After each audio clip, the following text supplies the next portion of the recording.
Neeraj निर्कुला official YouTube channel के माध्यम से राम जी से पूछे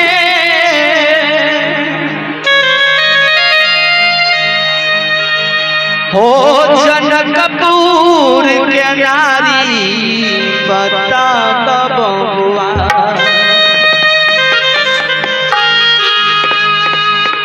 हो राम जी से पूछे जनकपुर के नारी बता बबुआ हो बता बबुआ लोग बातें काहे गाली बता बबुआ लोग बातें काहे गाली बता बबुआ ओ राम जी से पूछे जनकपुर के नारी बता बबुआ ओ बता बबुआ लोग बातें काहे गाली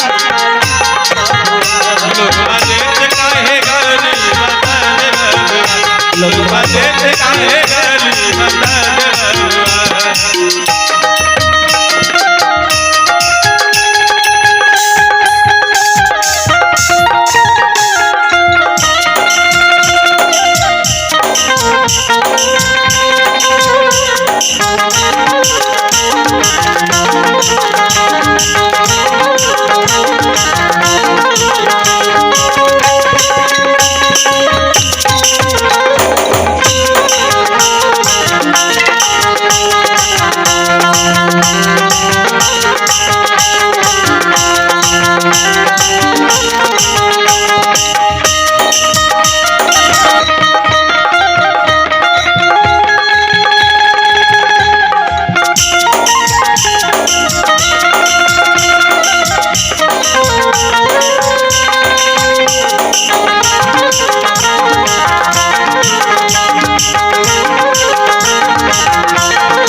और कहल है ओ तोरा से पूछू मैं ओ धाम सुधारी तोरा से पूछू मैं ओ धाम सुधारी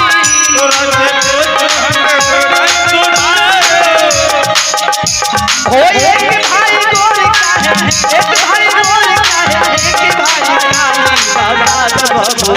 ओ बता बबू लोग बातें काहे गाली बता बबू लोग बातें काहे गाली बता बबू लोग बातें काहे गाली बता बबू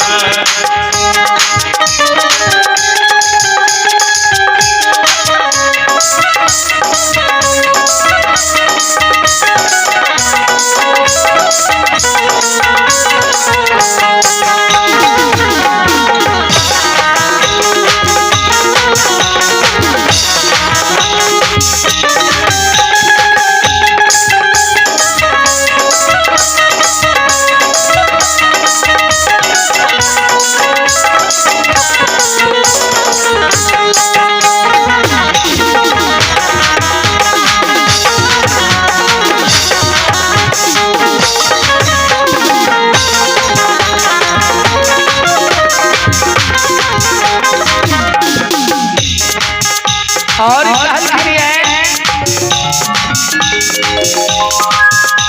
ओ ई बूढ़ा बाबा के पगल पगल दाढ़ी बूढ़ा बाबा के पगल पगल दाढ़ी बूढ़ा बाबा के पगल पगल दाढ़ी बूढ़ा बाबा के पगल पगल दाढ़ी और देखई में पातर छाया भरदारी बता लोग बातें काहे गाली बता बजेत रहे गाली बजात बाबू लोग बजेत रहे गाली बजात बाबू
और कहनिया राजा दशरथ जी मिलन हो प्यारी राजा दशरथ जी मिलन हो प्यारी और एक दामन पर तीन गोरी बता लोग बाजे चाहे गाली लोग बजेत रहे गाली लोग बजेत रहे गाली लोग बजेत रहे गाली लोग बजेत रहे गाली लोग बजेत रहे गाली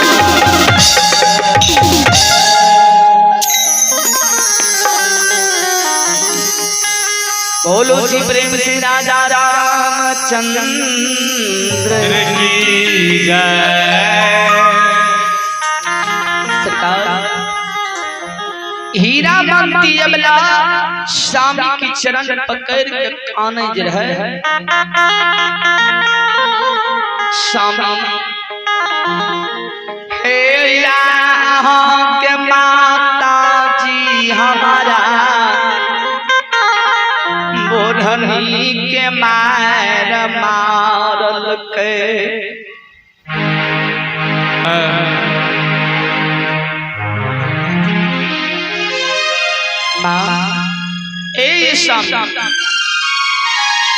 आके बहिनो या हमरा ठुनका के मार मारल के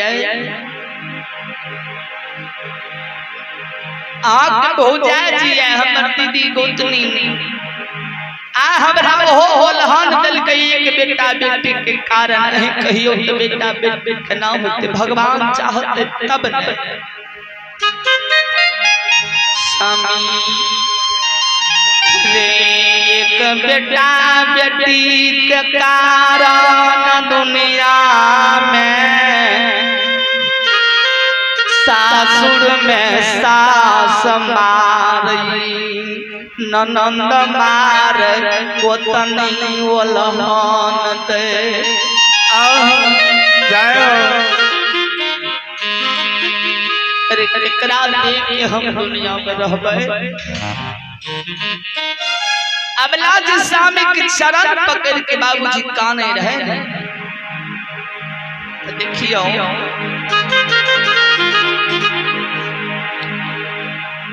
अबला के स्वामी मृत बड़ा निर्दयी भए गेल कि अबला की काम करे छै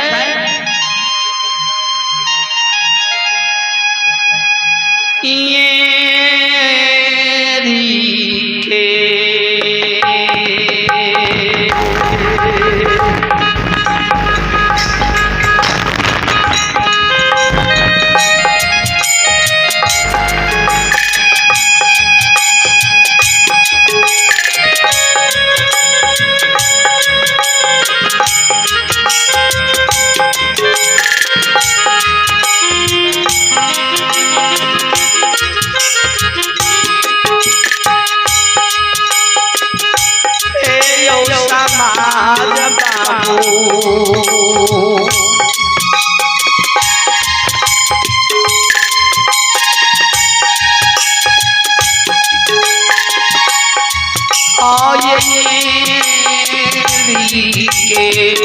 मारो